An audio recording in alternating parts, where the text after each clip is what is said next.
সারা বাংলাদেশের মানুষকে আহ্বান জানাবো যে রাসূল আকরাম সাল্লাল্লাহু আলাইহি সাল্লাম আমাদেরকে যে রকম বিপদ আসলে, মুসিবত আসলে, ঘূর্ণিঝড় আসলে প্রস্তুতি চলছে, বিভিন্ন ধরনের মাইকিং হচ্ছে, বিভিন্ন ধরনের মোকাবেলা যা আছে তাই করতেছে, কিন্তু আসলে মূলত মোকাবেলা আল্লাহ পাকের সঙ্গে মোকাবেলা করা যায় না। এই জন্য সৃষ্টি হয় এই ঘূর্ণিঝড়গুলি থেকে মোকাবেলা করার আমাদের কিছুই নেই। সমুদ্র দর্শক শ্রোতা বন্ধুগণ, এর থেকে বাঁচার জন্য আমাদেরকে আল্লাহ পাক রব্বুল আলামিন কুরআনুল কারীমের মধ্যে যে দোয়াগুলো শিখিয়ে দিয়েছেন এবং আল্লাহ রাসূল সাল্লাল্লাহু আলাইহি ওয়াসাল্লাম এই ঘূর্ণিঝড়, মহামারী, বিভিন্ন বিপর্যয় থেকে বাঁচার জন্য অনেক সময় অনেক দোয়া শিখিয়েছেন।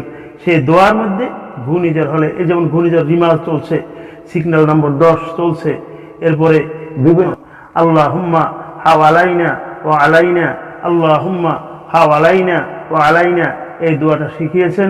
আমরা বেশি বেশি পড়ি, বেশি বেশি আমরা দোয়াটা পড়তে থাকি এবং সেই মহান রব্বুল আলামিনের সাহায্য প্রার্থনা করি যে রব্বুল আলামিন জহরাল ফাসাদু ফিল বাররি ওয়াল বাহরি বিমা কাসাবাত আইদিন নাস, জলে এবং স্থলভাগের মধ্যে যত ধরনের বিপর্যয় আছে, এই বিপর্যয় আমাদের হাতের কামাই।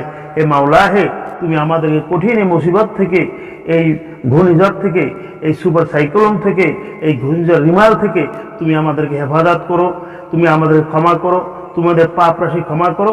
মহান রব্বুল আলামিনের কাছে আমরা এই প্রার্থনা করি এবং আমাদেরকে বাঁচাবার জন্য যতটুকু সেফ হওয়া দরকার আমরা সেইভাবে নিজেকে সতর্ক রাখি। আমাদের সব কিছু সতর্ক রেখে আমাদের বেশি বেশি সেজদায় লুটিয়ে পড়ে রব্বুল আলামিনের কাছে। এই শুধু এখন না, যখনই কোনো ধরনের এরকম মুসিবত আসবে, যদি বৃষ্টি হচ্ছে, অত্যন্ত বৃষ্টি হচ্ছে, তখন আমাদের আল্লাহুম্মা হাওয়ালাইনা ও আলাইনা এই দোয়া আল্লাহ রাসূল সাল্লাল্লাহু আলাইহি ওয়াসাল্লাম শিখিয়ে দিয়েছেন। সম্মানিত দর্শক শ্রোতা বন্ধুগণ, এই দোয়া বেশি বেশি আমরা পড়ব, আমল করব। আমলের মধ্য দিয়ে যে রব্বুল আলামিন আমাদের মাঝে এত বড় ঘূর্ণিঝড় সিগন্যাল 10-এর পরে সিগন্যাল নাই, এই সিগন্যালকে আমরা মোকাবেলা করতে পারবো না।